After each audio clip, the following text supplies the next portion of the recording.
ഗലാത്യക്കാർക്കുള്ള ലേഖനം 2-ാം അധ്യായം. അതെ. ഏതാണ്ട് 2000 വർഷങ്ങൾക്ക് മുൻപ് ആദിമ ക്രിസ്ത്യൻ ചരിത്രത്തിലെ ഏറ്റവും പ്രമുഖരായ 2 നേതാക്കൾ, പൗലോസും പത്രോസും അഥവാ കേപ്പ, ഇവർ തമ്മിൽ നടന്ന വളരെ പ്രശസ്തമായ ഒരു തർക്കമാണിത്. ശരിക്കും പറഞ്ഞാല് ആദിമ ക്രിസ്ത്യൻ ചരിത്രത്തിലെ ഏറ്റവും നിർണായകമായൊരു വഴിത്തിരിവാണ് ഈ സംഭവം. കാരണം അന്നത്തെ ആ തർക്കം എങ്ങനെ അവസാനിക്കുന്നു എന്നതിനെ ആശ്രയിച്ചായിരുന്നു പാശ്ചാത്യ ലോകത്തിന്റെ മുഴുവൻ ചരിത്രവും പിന്നീട് രൂപപ്പെടാൻ പോയിരുന്നത്. ഓഹോ, അത്രത്തോളം പ്രധാനപ്പെട്ടതാണോ ഇത്? അതെ അതെ. സ്വാതന്ത്ര്യം, നേതൃത്വങ്ങൾക്കിടയിലെ കാപട്യം, പിന്നെ കർശനമായ നിയമങ്ങളെക്കാൾ വിശ്വാസത്തിന് നൽകുന്ന പ്രാധാന്യം എന്നിവയാണ് ഈ രേഖയിലെ പ്രധാന വിഷയങ്ങൾ. ഒരു കൂട്ടം ആളുകൾ 2000 വർഷങ്ങളായി തങ്ങൾ പാലിച്ചു പോന്ന പഴയ നിയമങ്ങളിൽ കടിച്ചു തൂങ്ങാൻ ശ്രമിക്കുകയാണ്.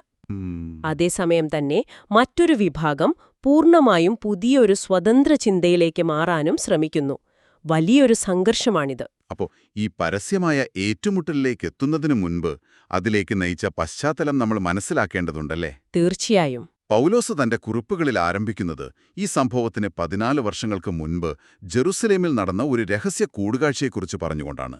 ഒരു ദൈവിക വെളിപാടനുസരിച്ച് ബാർനബാസിനെയും തീത്തോസിനെയും കൂട്ടി അദ്ദേഹം ജെറുസലേമിലേക്ക് പോകുന്നു.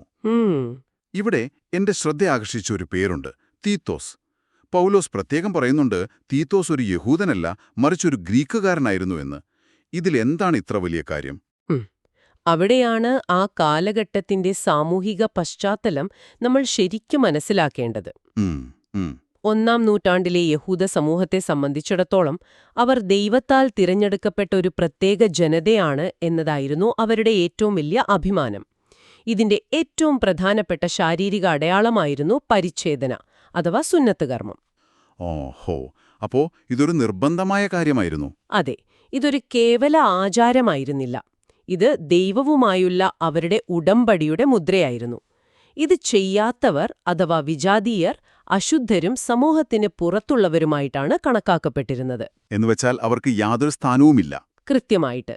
അത്തരമൊരു കർശനമായ പശ്ചാത്തലത്തിലേക്കാണ് പൗലോസ് പരിച്ഛേദന ചെയ്യപ്പെടാത്ത ഗ്രീക്കുകാരനായ തീത്തോസുമായി കടന്നുചെല്ലുന്നത്. വാവ്, അതൊരു വലിയ വെല്ലുവിളി തന്നെയായിരുന്നിരിക്കണം. തീർച്ചയായും വലിയൊരു ധൈര്യമായിരുന്നു അത്. പൗലോസ് അവിടെ ചെന്നിട്ട് താൻ വിജാതീയരുടെ ഇടയിൽ പ്രസംഗിക്കുന്ന കാര്യങ്ങൾ വെറുതെയാകാതിരിക്കാൻ അവിടത്തെ പ്രധാന നേതാക്കന്മാരുമായി സ്വകാര്യമായി സംസാരിക്കുന്നു. അത്ഭുതകരമെന്ന് പറയട്ടെ, ആ ഗ്രീക്കുകാരനായ തീത്തോസിനെ പരിച്ഛേദന കർമ്മത്തിന് ആരും നിർബന്ധിച്ചില്ല എന്നാണ് പൗലോസ് രേഖപ്പെടുത്തുന്നത്. പൗലോസിനെ സംബന്ധിച്ചിടത്തോളം അതൊരു വലിയ വിജയമായിരുന്നു, അല്ലേ? അതെ, അതൊരു വിജയമായിരുന്നു.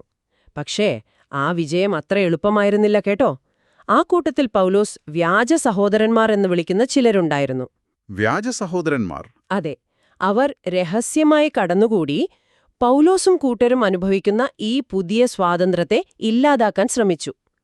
എല്ലാവരും നിർബന്ധമായും പഴയ യഹൂദ നിയമങ്ങൾ പാലിക്കണം എന്നതായിരുന്നു അവരുടെ പ്രധാന ആവശ്യം. അവരെക്കുറിച്ച് വായിച്ചപ്പോൾ എനിക്ക് തോന്നിയത് ഈ പഴയ നിയമങ്ങൾ ലംഘിക്കപ്പെടുന്നതിൽ അവർക്ക് വലിയ ഭയമുണ്ടായിരുന്നു എന്നാണ്. പുതിയൊരു മാറ്റത്തെ അംഗീകരിക്കാൻ കഴിയാത്ത യാഥാസ്ഥിതികരായ കുറച്ചു മനുഷ്യർ. അവർ ആളുകളെ വീണ്ടും പഴയ നിയമങ്ങളുടെ അടിമത്തത്തിലേക്ക് നയിക്കാൻ ശ്രമിച്ചു. ശരിയാണ്. എന്നാൽ സത്യം നിലനിർത്താൻ പൗലോസ് അവർക്കൊരു നിമിഷം പോലും വഴങ്ങിക്കൊടുത്തില്ല. മാത്രമല്ല, യാക്കോബ്, കേപ്പ, യോഹന്നാൻ എന്നീ പ്രധാന നേതാക്കൾ പൗലോസിന്റെ ദൗത്യത്തെ അംഗീകരിക്കുകയും ചെയ്തു. ദൈവം മുഖം നോക്കുന്നവനല്ലെന്നും ആ നേതാക്കൾ തനിക്ക് പുതുതായി ഒന്നും നൽകിയില്ലെന്നും പൗലോസ് വളരെ അഭിമാനത്തോടെ പറയുന്നുണ്ട്. അവസാനം അവർ തമ്മിൽ ഒരു ധാരണയിലെത്തുന്നു. അപരിച്ഛേദിതരുടെ ഇടയിൽ പൗലോസും പരിച്ഛേദിതരുടെ ഇടയിൽ കേപ്പായും പ്രവർത്തിക്കും. ഇതിന്റെ അടയാളമായി അവർ കൂട്ടായ്മയുടെ വലത്തുകരം നീട്ടി നൽകി. അതായത് യഹൂദരുടെ ഇടയിലുള്ള പ്രവർത്തനങ്ങൾക്ക് പത്രോസും യഹൂദരല്ലാത്തവരായ ബാക്കിയുള്ള ലോകജനതയുടെ ഇടയിലെ പ്രവർത്തനങ്ങൾക്ക് പൗലോസും നേതൃത്വം നൽകും എന്നതായിരുന്നു ആ ധാരണ. ഇത് കേൾക്കുമ്പോൾ എനിക്ക് തോന്നുന്നത് 2 വലിയ കോർപ്പറേറ്റ് കമ്പനികൾ തങ്ങളുടെ മാർക്കറ്റ് പങ്കിട്ടെടുക്കുന്നത് പോലെയാണ്. എങ്ങനെ? ഒരാള് ആഭ്യന്തര വിപണി നോക്കുന്നു, മറ്റൊരാൾ അന്താരാഷ്ട്ര വിപണി പൂർണ്ണമായും ഏറ്റെടുക്കുന്നു. തികച്ചും പ്രായോഗികമായൊരു ബിസിനസ് തന്ത്രം പോലെ. ഉപരിപ്ലവമായി നോക്കുമ്പോൾ അതൊരു മികച്ച ബിസിനസ് തന്ത്രം പോലെ തോന്നാം. എന്നാൽ ചരിത്രപരമായി നോക്കുമ്പോൾ അതത്ര ലളിതമായ ഒരു വിഭജനമായിരുന്നില്ല. അങ്ങനെയാണോ? അതെ, അതൊരു വലിയ വിട്ടുവീഴ്ചയായിരുന്നു. കാരണം ആ വ്യാജ സഹോദരന്മാരെ കേവലം യാഥാസ്ഥിതികരായ വില്ലന്മാരായി നമുക്ക് കാണാൻ കഴിയില്ല. റോമൻ സാമ്രാജ്യത്തിന്റെ അധിനിവേശത്തിന് കീഴിൽ ജീവിക്കുന്നവരായിരുന്നു അന്ന് യഹൂദർ. രാഷ്ട്രീയമായി അവർ അടിമകളായിരുന്നു. അതെ, തങ്ങളുടെ സ്വത്വവും സംസ്കാരവും നിലനിർത്താൻ അവർക്കുള്ള ഏക ആശ്രയം ഈ കർശനമായ നിയമങ്ങളായിരുന്നു.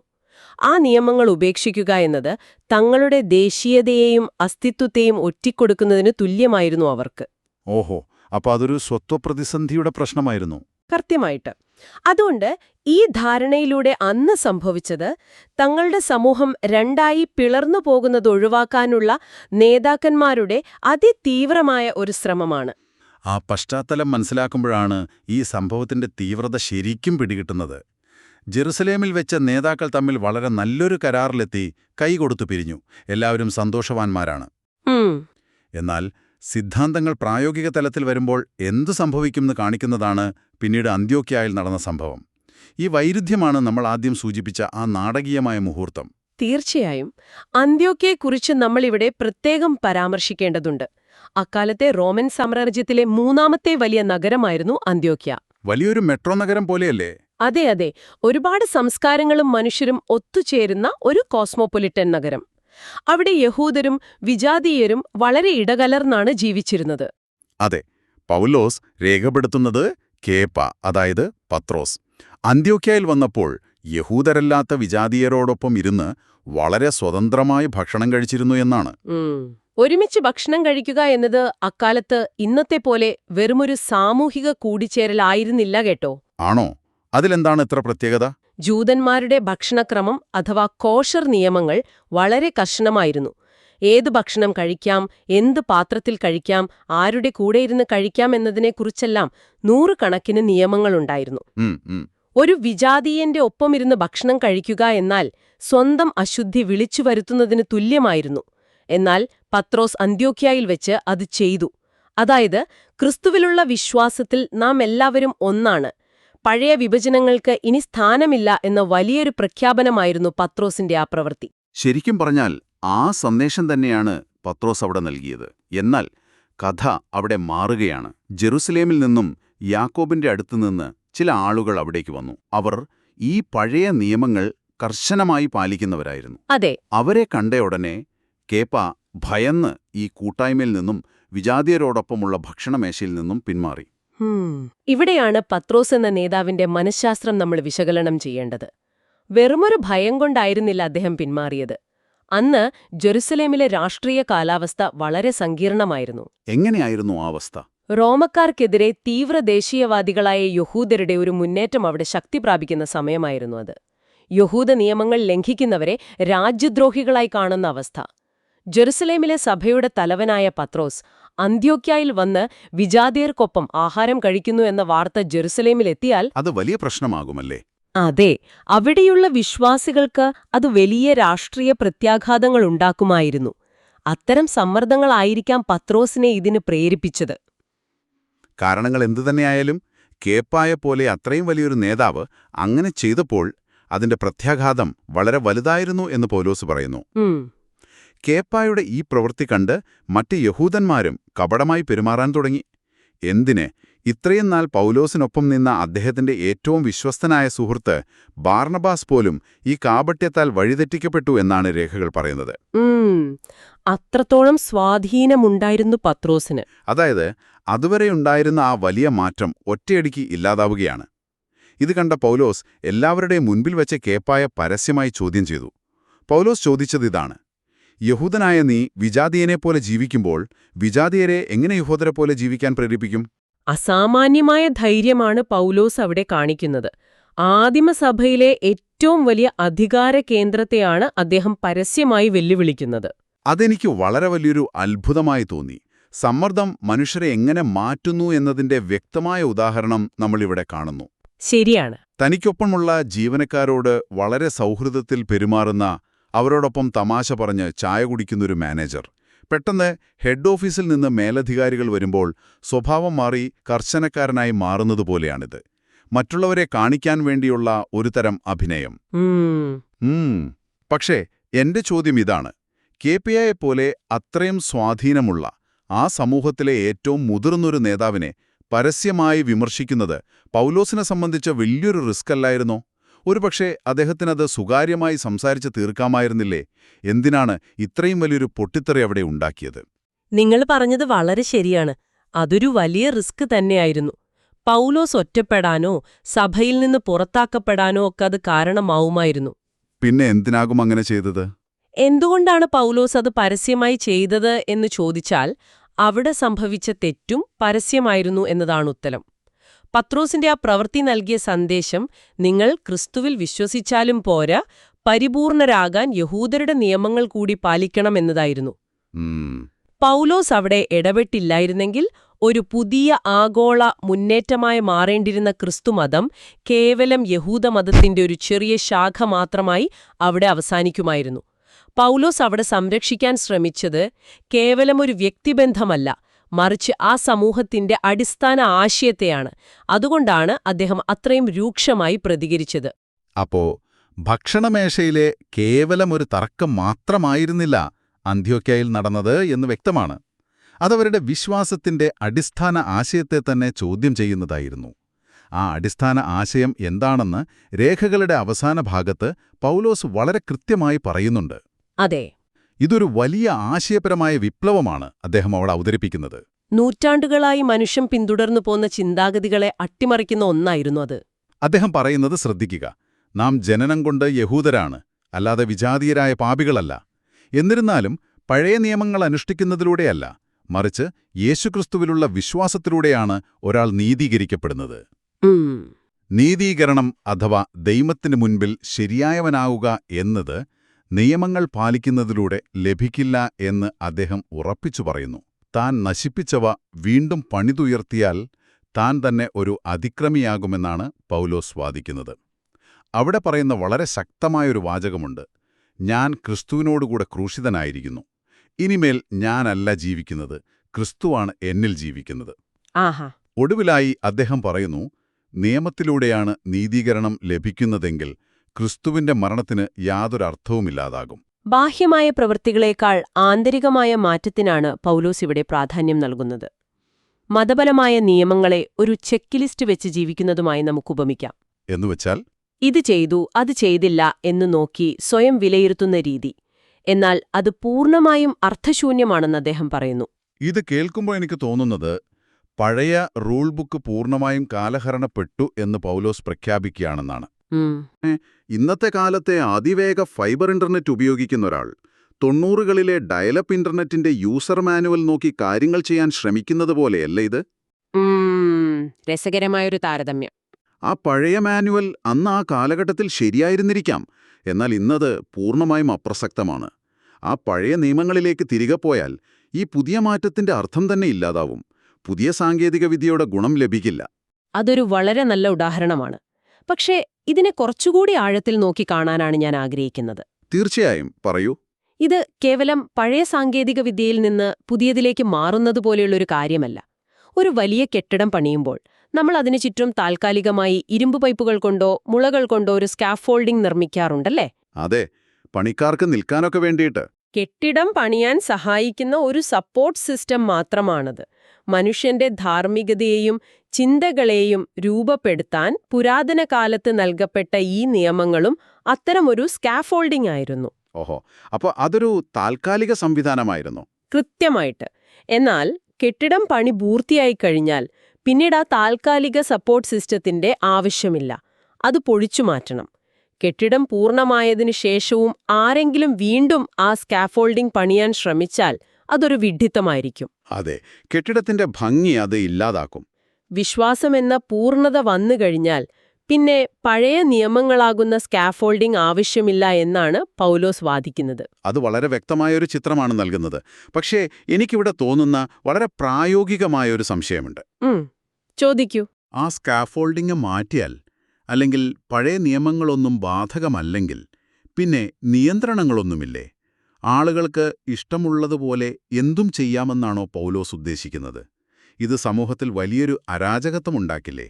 ഈ ചോദ്യം അക്കാലത്തും പൗലോസിന് നേരിടേണ്ടി വന്നിട്ടുണ്ട്. നിയമങ്ങളില്ലെങ്കിൽ മനുഷ്യൻ വഴിതെറ്റും എന്ന ഭയം സ്വാഭാവികമാണ്. എന്നാൽ വിശ്വാസമെന്നത് നിയമങ്ങൾ ലംഘിക്കാനുള്ള ഒരു ലൈസൻസ് അല്ല എന്ന് പൗലോസ് വ്യക്തമാക്കുന്നു. ബാഹ്യമായ നിയമങ്ങളുടെ ഭയത്തിൽ നിന്നല്ല, ഉള്ളിലെ ആഴത്തിലുള്ള വിശ്വാസത്തിൽ നിന്നും സ്നേഹത്തിൽ നിന്നുമാണ് നല്ല പ്രവൃത്തികൾ ഉണ്ടാകേണ്ടത് എന്നതാണ് അദ്ദേഹം അവതരിപ്പിക്കുന്ന ആശയം.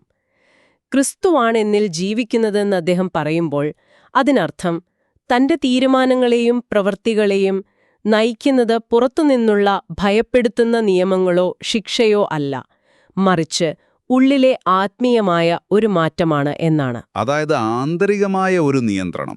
അതെ. ഉദാഹരണത്തിന്, നമ്മൾ ട്രാഫിക് നിയമങ്ങൾ പാലിക്കുന്നത് പോലീസിനെ ഭയന്നിട്ടാണെങ്കിൽ പോലീസ് ഇല്ലാത്ത സ്ഥലത്ത് നമ്മൾ നിയമം ലംഘിക്കും. എന്നാൽ മറ്റുള്ളവരുടെ ജീവന് നമ്മൾ വില കൽപ്പിക്കുന്നുണ്ടെങ്കിൽ പോലീസ് ഇല്ലെങ്കിലും നമ്മൾ ശരിയായ രീതിയിലേ വാഹനം ഓടിക്കൂ. അതാണ് വ്യത്യാസം. ശരിയാണ്. നിയമങ്ങൾ നമ്മെ അടിമകളാക്കുമ്പോൾ യഥാർത്ഥ വിശ്വാസം നമ്മെ സ്വതന്ത്രരാക്കുകയും ആ സ്വാതന്ത്ര്യം നമ്മെ കൂടുതൽ ഉത്തരവാദിത്തമുള്ളവരാക്കുകയും ചെയ്യുന്നു. ശരിയാണ്. അത്ഭുതപ്പെടുത്തുന്ന ഒരു തിരിച്ചറിവാണത്. ബാഹ്യമായ നിയന്ത്രണങ്ങളിൽ നിന്നും ആന്തരികമായ ബോധ്യങ്ങളിലേക്കുള്ള ഒരു വലിയ മാറ്റം. കേൾവിക്കാരെ, നിയമങ്ങളും വിശ്വാസവും തമ്മിലുള്ള 2000 വർഷം പഴക്കമുള്ള ഈ പ്രാചീനകാല തർക്കം ഇന്ന് നിങ്ങൾക്ക് എന്തുകൊണ്ട് പ്രധാനപ്പെട്ടതാകുന്നു എന്ന് ഇപ്പോൾ മനസ്സിലായി കാണുമല്ലോ. സ്വന്തം നിലപാടുകളിൽ ഉറച്ചു നിൽക്കാനും ചുറ്റുപാടുമുള്ളവരുടെ സമ്മർദ്ദങ്ങൾക്ക് വഴങ്ങി കാപട്യം കാണിക്കാതിരിക്കാനുമുള്ള ശക്തമായ ഒരു ഓർമ്മപ്പെടുത്തലാണത്. നൂറ്റാണ്ടുകളായി പിന്തുടരുന്ന പഴയ നിയമങ്ങളോ സാമൂഹിക കീഴ്വഴക്കങ്ങളോ സത്യത്തിന് നിരക്കാത്തതാണെങ്കിൽ അത് തിരുത്താൻ എത്ര വലിയവരായാലും ശരി, അവർക്ക് മുൻപിൽ അത് ചൂണ്ടിക്കാണിക്കാൻ തയ്യാറാകണം എന്ന വലിയൊരു സന്ദേശമാണ് ഈ ചരിത്രരേഖകൾ നമുക്ക് നൽകുന്നത്.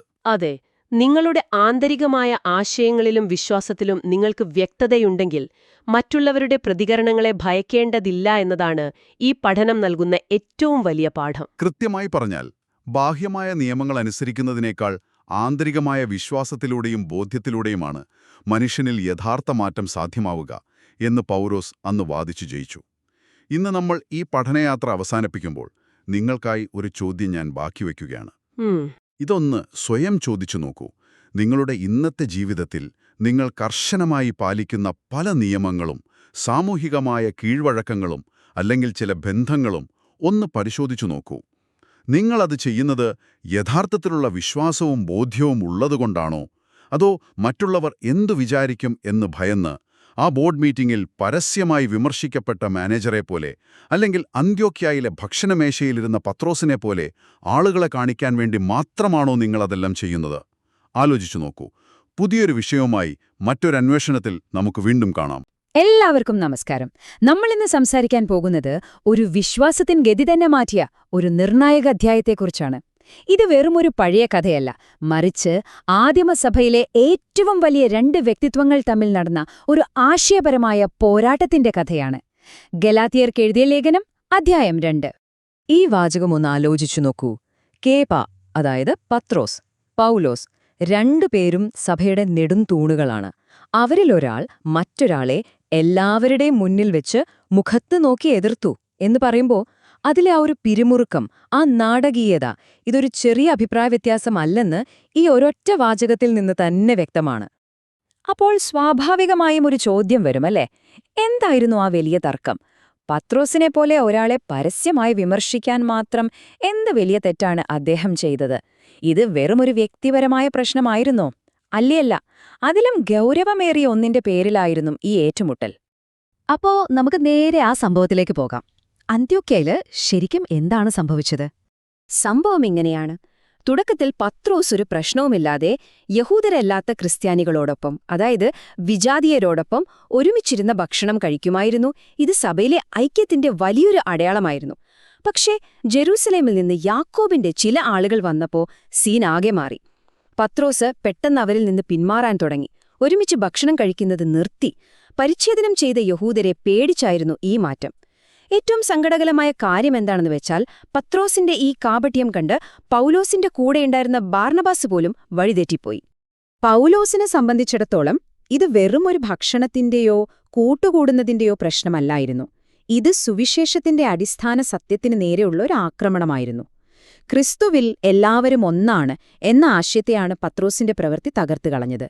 അതുകൊണ്ടാണ് പൗലോസ് ഇത് രഹസ്യമായിട്ടല്ല, എല്ലാവരുടെയും മുന്നിൽ വെച്ച് തന്നെ ചോദ്യം ചെയ്തത്. ഇപ്പോ പത്രോസ് ചെയ്തത് എത്ര വലിയ തെറ്റാണെന്ന് ശരിക്കും മനസ്സിലാവണമെങ്കിൽ നമ്മൾ കുറച്ചൊന്ന് പുറകോട്ട് പോകണം. വർഷങ്ങൾക്ക് മുൻപ് ജെറുസലേമിൽ നടന്ന ഒരു പ്രധാനപ്പെട്ട കൂടിക്കാഴ്ചയിലേക്ക്. തന്റെ മിഷനറി പ്രവർത്തനങ്ങൾ തുടങ്ങി 14 വർഷങ്ങൾക്ക് ശേഷം പൗലോസ് ബാർണബാസിനെയും തീത്തോസിനെയും കൂട്ടി ജെറുസലേമിലേക്ക് പോയി. എന്തിനാണെന്നോ? താൻ വിജാതീയരുടെ ഇടയിൽ പ്രസംഗിക്കുന്ന സുവിശേഷത്തിന് അവിടത്തെ സഭാ നേതാക്കളുടെ അംഗീകാരം വാങ്ങാൻ. താൻ ഇത്രയും കാലം ചെയ്ത പ്രവർത്തനം വെറുതെ ആയിരുന്നില്ല എന്ന് ഉറപ്പിക്കണമായിരുന്നു അദ്ദേഹത്തിന്. ആ യാത്രയിലെ ഏറ്റവും നിർണായകമായ ഒരു നിമിഷമുണ്ടായി. പൗലോസിന്റെ കൂടെ ഉണ്ടായിരുന്ന തീത്തോസ് ഒരു ഗ്രീക്കുകാരനായിരുന്നു, അതായത് യഹൂദനല്ല. എന്നിട്ടും അദ്ദേഹത്തെ പരിച്ഛേദനം ചെയ്യാൻ ആരും നിർബന്ധിച്ചില്ല. ഇതൊരു ചെറിയ കാര്യമല്ല. യഹൂദ നിയമങ്ങൾ പാലിക്കാതെ തന്നെ ഒരാൾക്ക് ക്രിസ്ത്യാനിയാകാം എന്ന പൗലോസിന്റെ നിലപാടിനെ കിട്ടിയ ഏറ്റവും വലിയ അംഗീകാരമായിരുന്നു അത്. അവസാനം ജെറുസലേമിലെ നേതാക്കളായ യാക്കോബും പത്രോസും യോഹന്നാനും പൗലോസും ഒരു ധാരണയിലെത്തി. വളരെ ലളിതമായ ഒരു ധാരണ. പൗലോസ് വിജാതീയരുടെ ഇടയിൽ സുവിശേഷം അറിയിക്കട്ടെ, പത്രോസ് യഹൂദരുടെ ഇടയിലും. രണ്ടു കൂട്ടരും ഒരേ വിശ്വാസത്തിലാണെന്നുറപ്പിക്കാൻ അവർ പരസ്പരം കൂട്ടായ്മയുടെ വലതുകരം നൽകി. ഒരൊറ്റ കാര്യമേ അവർ തിരിച്ചാവശ്യപ്പെട്ടുള്ളൂ: പാവങ്ങളെ ഓർക്കണം. കണ്ടില്ലേ, ഐക്യത്തിന്റെ എത്ര മനോഹരമായൊരു ഉടമ്പടിയായിരുന്നു അത്. ഓക്കെ, അപ്പോൾ ജെറുസലേമിലുണ്ടാക്കിയ ഈ കരാർ മനസ്സിൽ വെച്ചുകൊണ്ട് നമുക്ക് തിരിച്ച് അന്ത്യോക്യയിലെ ആ തർക്കത്തിലേക്ക് വരാം. ആദിമസഭയിൽ ഈ രണ്ട് ചിന്താഗതികൾ തമ്മിൽ ഒരു വടംവലി നടക്കുന്നുണ്ടായിരുന്നു. ഒരു ഭാഗത്ത് യഹൂദ പാരമ്പര്യങ്ങളും നിയമങ്ങളും തുടർന്നും പാലിക്കണമെന്ന് വിശ്വസിക്കുന്നവർ, മറുഭാഗത്ത് ക്രിസ്തുവിലുള്ള വിശ്വാസം മാത്രം മതി, നിയമങ്ങൾ ആവശ്യമില്ല എന്ന് വാദിച്ച പൗലോസിനെ പോലുള്ളവർ. ഒന്ന് വേർതിരിവിലും മറ്റൊന്ന് ഐക്യത്തിലുമായിരുന്നു ശ്രദ്ധ കേന്ദ്രീകരിച്ചത്. ഇപ്പോൾ നിങ്ങൾക്ക് കാര്യം പിടികിട്ടില്ലേ? അന്ത്യോക്യയിൽ വച്ച് വിജാതീയരിൽ നിന്ന് പിന്മാറിയതിലൂടെ പത്രോസ് ചെയ്തത് വെറുമൊരു സാമൂഹികമായ തെറ്റായിരുന്നില്ല. അത് ജെറുസലേമിൽ വച്ച് അദ്ദേഹം തന്നെ കൈകൊടുത്തുറപ്പിച്ച ആ ഉടമ്പടിയുടെ നഗ്നമായ ലംഘനമായിരുന്നു. തന്റെ പ്രവൃത്തിയിലൂടെ അദ്ദേഹം പറയാതെ പറയുകയായിരുന്നു, യഹൂദ ക്രിസ്ത്യാനികളും വിജാതീയ ക്രിസ്ത്യാനികളും തുല്യരല്ല എന്ന്. ഈ ഒരു വലിയ ഏറ്റുമുട്ടലാണ് ക്രിസ്തീയ ദൈവശാസ്ത്രത്തിലെ തന്നെ ഏറ്റവും പ്രധാനപ്പെട്ടൊരു ആശയത്തെക്കുറിച്ച് വിശദീകരിക്കാൻ പൗലോസിനെ പ്രേരിപ്പിച്ചത്. അതാണ് വിശ്വാസത്താലുള്ള നീതീകരണം. എന്താണീ നീതീകരണം എന്ന് കേട്ട് പേടിക്കേണ്ട, വളരെ ലളിതമാണ്. ഒരു മനുഷ്യൻ എങ്ങനെയാണ് ദൈവത്തിന്റെ മുന്നിൽ ശരിയായവനായി അഥവാ നീതിയുള്ളവനായി കണക്കാക്കപ്പെടുന്നത്? നമ്മുടെ നല്ല പ്രവൃത്തികൾ കൊണ്ടാണോ അതോ മറ്റെന്തെങ്കിലും വഴിയുണ്ടോ? ഈ ചോദ്യത്തിനുള്ള ഉത്തരമാണിത്. ഇതാണ് പൗലോസിന്റെ വാദത്തിന്റെ കാതൽ. പരിച്ഛേദനം ചെയ്യുന്നതുകൊണ്ടോ ഭക്ഷണ നിയമങ്ങൾ പാലിക്കുന്നതുകൊണ്ടോ മറ്റ് യഹൂദ നിയമങ്ങൾ അനുഷ്ഠിക്കുന്നതുകൊണ്ടോ അല്ല ഒരാൾ ദൈവത്തിനു മുമ്പിൽ ശരിയാവുന്നത്, മറിച്ച് യേശുക്രിസ്തുവിൽ വിശ്വസിക്കുന്നതിലൂടെ മാത്രം. ഇതൊരു വിപ്ലവകരമായ ആശയമായിരുന്നു അന്ന്. പൗലോസ് തന്റെ ആശയം വളരെ വ്യക്തമായി ഉപസംഹരിക്കുകയാണ്. നിയമമനുസരിച്ചു ജീവിച്ച് പൂർണ്ണനാകാൻ ഈ ലോകത്ത് ആർക്കും കഴിയില്ല. കാരണം നിയമം നമ്മുടെ കുറവുകളെ എടുത്തു കാണിക്കുകയുള്ളൂ. രക്ഷയുടെ ഏക മാർഗം വിശ്വാസമാണ്. ഇതൊന്നും പൗലോസിനെ സംബന്ധിച്ച് വെറും തിയറിയായിരുന്നില്ല, അതൊരു ജീവിതാനുഭവമായിരുന്നു. ക്രിസ്തുവിൽ വിശ്വസിച്ചപ്പോൾ പഴയ ഞാൻ മരിച്ചു. ഇപ്പോൾ തന്റെ ഉള്ളിൽ ജീവിക്കുന്നത് ക്രിസ്തുവാണെന്നാണ് അദ്ദേഹം പറയുന്നത്. ആ ഒരു ആഴത്തിലുള്ള ബോധ്യത്തിൽ നിന്നാണ് ഈ വാക്കുകളെല്ലാം വരുന്നത്. ശരി, ഇതൊക്കെ നൂറ്റാണ്ടുകൾക്ക് മുൻപ് നടന്ന ഒരു തർക്കമല്ലേ? ഇതൊക്കെ അറിഞ്ഞിട്ട് നമുക്കിന്ന് എന്താണ് പ്രയോജനം എന്ന് നിങ്ങൾക്ക് തോന്നുന്നുണ്ടാവാം. എന്നാൽ ഇതിനിന്നും വലിയ പ്രസക്തിയുണ്ട്. കാരണം ഇതാണ്, പൗലോസ് ചോദിക്കുന്നത് ഇതാണ്: നിയമങ്ങളനുസരിച്ച് ഒരാൾക്ക് ദൈവത്തിനു മുന്നിൽ നീതിമാനാകാൻ കഴിയുമായിരുന്നെങ്കിൽ പിന്നെ എന്തിനായിരുന്നു ക്രിസ്തു മരിച്ചത്? അതിന്റെ ആവശ്യമില്ലായിരുന്നല്ലോ. അപ്പോൾ നിയമത്തെ ആശ്രയിക്കുന്നത് ക്രിസ്തുവിന്റെ മരണത്തെ തന്നെ അർത്ഥശൂന്യമാക്കുന്നതിന് തുല്യമാണ്. ദൈവം സൗജന്യമായി നൽകുന്ന കൃപയെ വേണ്ടെന്ന് വെക്കുന്നതുപോലെയാണത്. അവസാനം ഗലാത്യ 2-ാം അധ്യായം നമ്മളെ ഓരോരുത്തരോടും ഒരു അടിസ്ഥാനപരമായ ചോദ്യം ചോദിക്കുകയാണ്. നമ്മുടെ ആത്മീയ ജീവിതത്തെ മുന്നോട്ട് നയിക്കുന്നത് കുറെ നിയമങ്ങളുടെയും ചട്ടങ്ങളുടെയും ഒരു ലിസ്റ്റാണോ, അതോ ദൈവവുമായുള്ള സ്നേഹത്തിലധിഷ്ഠിതമായ ഒരു വ്യക്തിപരമായ ബന്ധമാണോ? ഈ പുരാതന തർക്കം ഇന്നും നമ്മളോരോരുത്തർക്കുമായി പ്രസക്തമായ ഒരു ചോദ്യം അവശേഷിപ്പിക്കുന്നു.